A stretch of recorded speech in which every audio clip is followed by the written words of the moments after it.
আলাইকুম everyone, hello everyone, কেমন আছেন সবাই? তো আজকে একটা বক্স এসেছে। সেটা হচ্ছে কি, চলুন আগে সেটাই দেখি। ওয়াও, এটা একটা পিঠা, চিকেন পিঠা। তো এটা পাঠিয়েছে আমার এক ভাবি, বন্ধু। ভাবি বলতে ভাবি বলেন, বন্ধু বলেন, বোন বলেন, খুবই ভালো।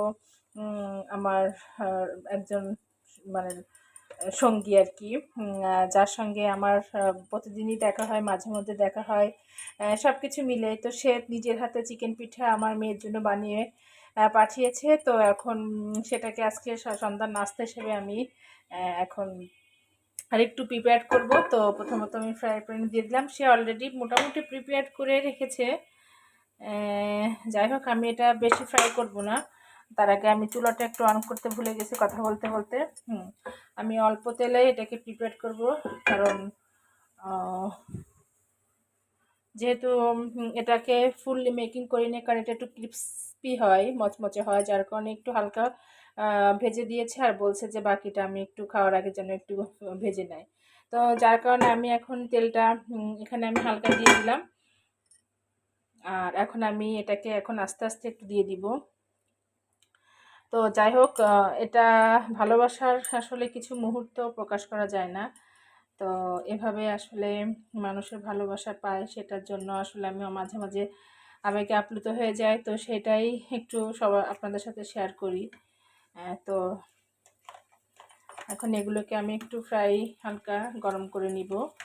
আর এখানে আমার হচ্ছে অলরেডি দেখুন, একদম আমার মশলা চা, যেটাকে আমি প্রতিদিন এক কাপ না খেলে আমার হয় না। বাসায় থাকলে, ইভেন বাসায় থাকলে আমার খেতে হবে, কারণ বাসায় না থাকলে তো আসলে করার কিছু থাকে না। তো এটা হচ্ছে মশলা চা, আর এটাও আমি এই যে এখন হালকা ফ্রাই করে নিব। তো ঠিক আছে, আমি এই যে একটু দেখুন, এটা খুব বেশি করার দরকার হবে না, হালকা হালকা মিডিয়াম টু লো হিটে একটু করে নিলেই হবে। তো থ্যাংক ইউ সো মাচ প্রিয় বন্ধু, প্রিয় ভাবি, প্রিয় বোন, এত সুন্দর মজার পিঠা বানিয়ে আমার বাচ্চাদের জন্য পাঠানোর জন্য। সেটা অনেক মজা হবে, কারণ এটা আমি আগেও খেয়েছি ওনার হাতের। তো এটাকে আমি ফুল প্রিপেয়ার করে তারপর আবার আসছি। তো অলরেডি ডান, এখন আমি একটু পরিবেশন করব। দেখুন অলরেডি আমি এখন আমি এটাকে একটু পরিবেশন করব, কারণ আপনারা সবাই জানেন পরিবেশনটা একটু সুন্দর করে না করলে আমার ভালো লাগে না, কারণ তো যাই হোক,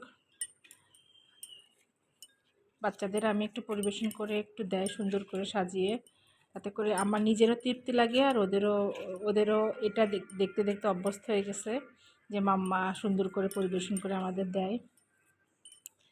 তো এই তো, কেমন হলো অবশ্যই জানাবেন। আর শুধু আমার জন্য না, জানাবেন হচ্ছে আমার প্রিয় বন্ধু বলেন, ভাবি বলেন, কারণ ভাবি থেকেই পরিচয়, ভাবি থেকে একটা সুন্দর বন্ডিং হয়ে গিয়েছে, পরিচয় হতে হতে এখন বন্ধু, বন্ধু থেকে বোন পর্যায়ে চলে গেছে। তো ঠিক আছে, থ্যাংক ইউ সো মাচ ভাবি, এত সুন্দর একটা মজার পিঠা বানিয়ে পাঠিয়েছেন আমার জন্য, আমার বাচ্চাদের জন্য।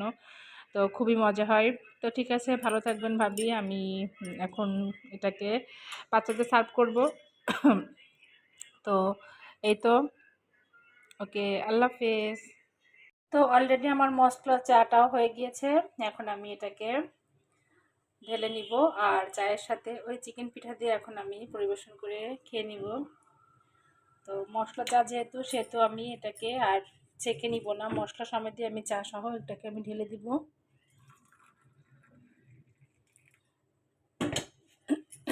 তো দেখুন, এখন আমি এটাকে নিয়ে যাই। তো অলরেডি ডান আমার আজকে সন্ধ্যার নাস্তাটা। তো কেমন হলো অবশ্যই জানাবেন আজকের এই সুন্দর নাস্তাটা।